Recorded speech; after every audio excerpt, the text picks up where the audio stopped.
good low end is a key part of pretty much all electronic music. So we're going to break down what makes up low end and give you some actionable tips for how to work with it. One quick note, make sure that you're using a good pair of studio headphones or monitors to get the most out of this video, as it'll be important to hear all of those super low frequencies. There are two main areas of low end that are important to get right. The sub, which is everything from about 20 to 80 or 100 hertz, and the body, which is everything from around 80 or 100 to 250. Now these are not hard and fast numbers, they're just there to give you a general idea of the sub and the body.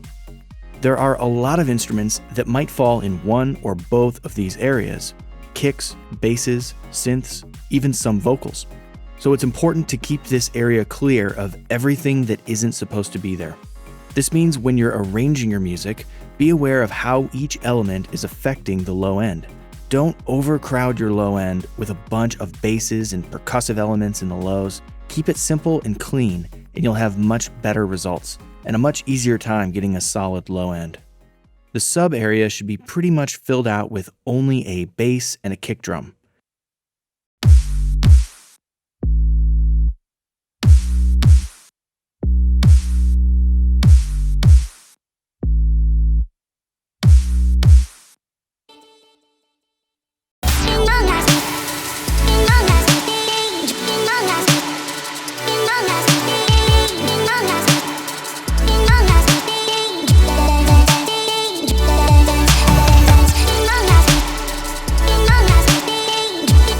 Everything else that doesn't absolutely need to be there should be filtered out with a high-pass filter.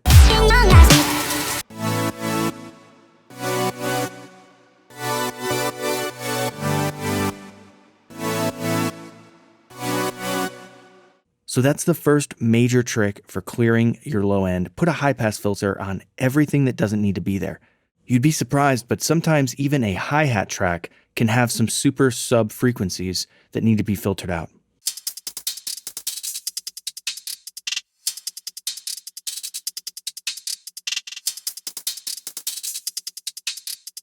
Now, even with just two elements, the kick and sub bass, these can be hard to keep clear in the sub frequencies.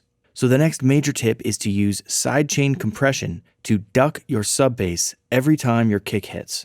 We'll add a compressor to our bass track, set the sidechain up in our DAW to listen to our kick track, and now we'll set up our compressor settings to achieve an appropriate amount of ducking.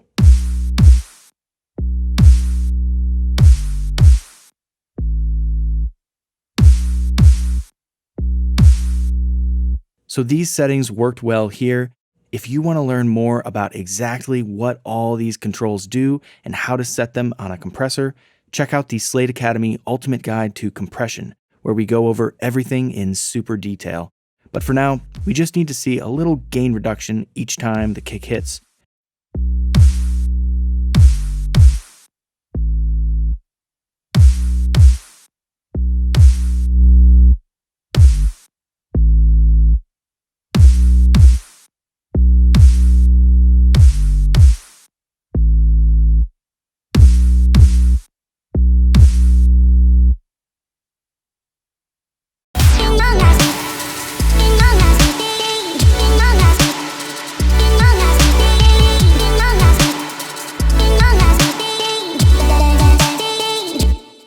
And we can hear that bass is being ducked, and it sounds a lot cleaner.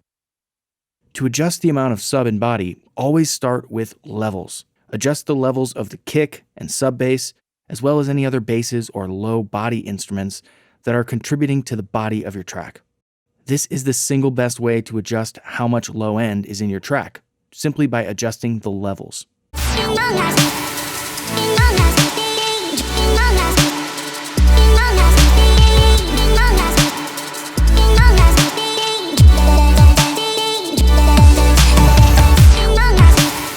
If you're still having trouble even after adjusting levels, then it's time to use an EQ curve on individual tracks. First, identify the problem. For example, I have too much sub. Then, mute tracks until that problem goes away.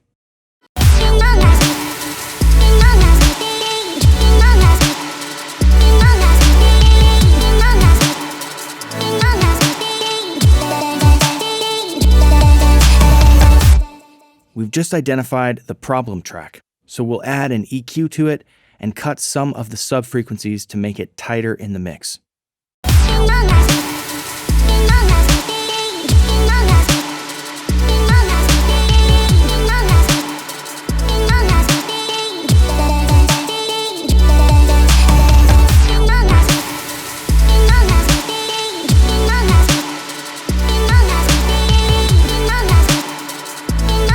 Another tip for basses, from a sonic perspective, is to use high-pass filters, even on tracks that are supposed to be filling out the low end.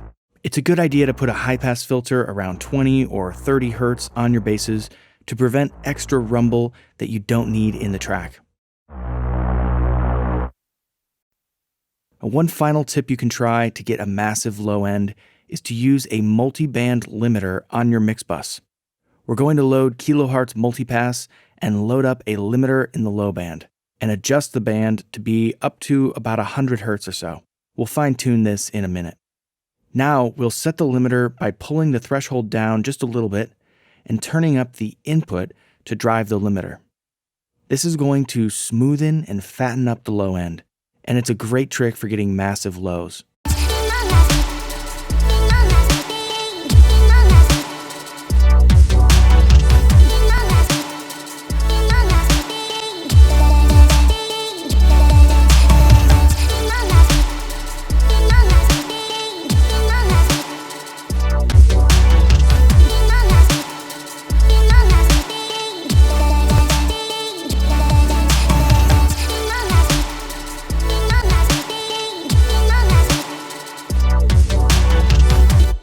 Even on your mix bus, it's a good idea to, again, use a high-pass filter, since doing this trick can bring up unwanted super sub frequencies.